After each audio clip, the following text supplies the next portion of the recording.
How's it going, everybody? It is Dark Ops here, and today we're going to be talking about what if Richtofen never died. So this Richtofen is going to be from Blood of the Dead, and we're going to be talking about what if he never sacrificed himself to the Dark Mechanism and how this would change the rest of the DLC cycle. So let's assume Alpha Omega still happens, Tiger Totem is up in the air, but for the sake of this, let's just assume that Richtofen doesn't die. So first we actually can go back to the beginning of the map to see how this plays out, because he is told by the Chronorium that he has to die. So Richtofen and his fear of death, he doesn't believe this, and it changes to Takeo having to die. Now, why Takeo, you might ask? Well, it can't be Dempsey and it can't be Nikolai. Dempsey is very important for Alpha Omega. He's one of the few who knew McCain, so he has to be alive. And Nikolai is still going to be the new leader in this scenario. I don't imagine that changing. I think Richtofen's just going to have to suck it up, or he is killed later on. But talking about now, I think that Nikolai is still a leader. So with that being said, Takeo is the only one who I could see sacrificing himself. Plus, they don't do a lot with his character anyway, but I don't really feel like having him die pointlessly in the story again. So for this scenario, let's just imagine that Takeo sacrifices himself to the Dark Mechanism. And in this case, he dies.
And pretend this doesn't happen, because otherwise I'm pretty sure what would realistically happen is that they find out Richtofen has been keeping them in a cycle and they would just kill him. They would end him, and the cycle is obviously already broken, but Richtofen is still alive and they just want to shoot him. So they get rid of him, and that pretty much ends this video there. But let's make it more interesting. Let's just pretend that Richtofen doesn't do this. Let's pretend that they don't kill him. In which case, we move on to Alpha Omega, where we have now a crew of 8 people, and Richtofen, and the other Richtofen, so we have around 9-10 people at this point that you can play as. It would be interesting to see how they would work out together, knowing that there's 3 Richtofens all together at this point. And I think this is where we can see some division. We're going to see some division between the characters, especially between the Richtofens, because we have one who broke the cycle, we have one who somehow survived the cycle, and we have one who's actually batshit crazy, that being Ultimate's Richtofen. So I think that dialogue could be very interesting in that map, and we'd also see Samantha in the Easter egg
come back. I don't think Takeo's death would affect the souls either, in which case there's no long-lasting terms with his death, like it or not. So once that happens, it pretty much plays out very much the same. I would imagine nothing huge changes here. Takeo, of course, didn't have a big major part in the last 2 maps. That's why he's able to be killed off essentially with no real issue, but it's Richtofen's interactions that I think could be the most interesting, because we know Richtofen, of all people, he would try to figure out what's going on. Now at this point they're trying to assemble an elemental shard so that they can destroy the universe. Would Richtofen allow this to happen though once the Easter egg is done, once you get the elemental shard? Honestly, I don't know. This is like the one part where I can't figure out what would happen, because Richtofen, you have 3 Richtofens. You have one who doesn't want to die, you have one who's breaking the cycle and is willing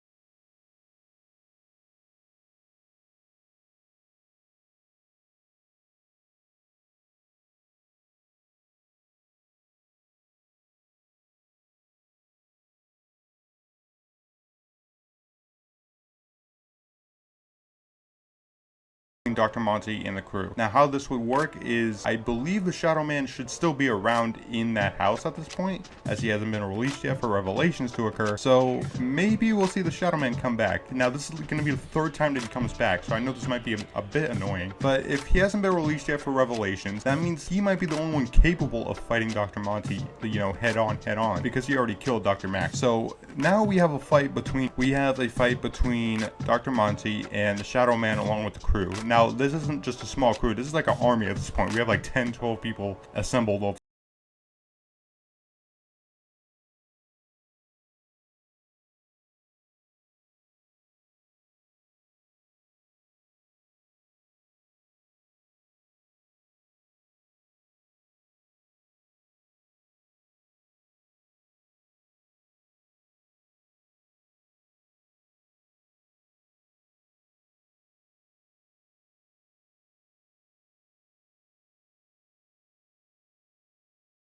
While that's happening, they're gonna have to question Richtofen. Was it worth it? Was this worth it so that you could live? And honestly, I don't think he could live with himself if he knew this would happen.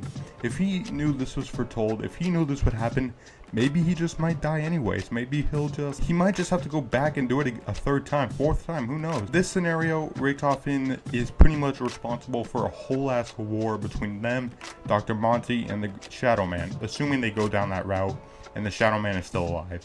And if the Shadow Man is still alive, then he's definitely going to fight and start Revelations 2.0. Except that he can be even bigger this time, of course, because the Shadow Man has our powers and has the Permis crew, Ultimates crew on his side this time against Dr. Monty.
And Modern Warfare 3 just never have zombies, or maybe they do and do different stories, but either way, this is and we would have Dr. Monty versus Primus versus Ultimates and versus the Shadow Man, and that is a crazy map. That would break my heart.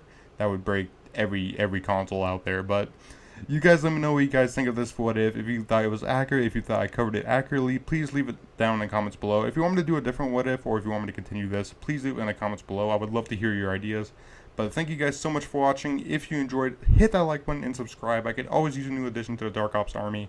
And share this with your friends as well. I'd like to see other thoughts on this, if you think this is a good what if, or if there are other what ifs you want me to cover. And I appreciate the support recently. We are very much growing the channel, and I absolutely appreciate it. All of you guys have been phenomenal with the support. So thank you guys so much for watching. Hopefully we can get to 500 Dark Operators someday. But thank you guys for watching, and I'll see you guys in the next one. This is Dark Ops, signing off.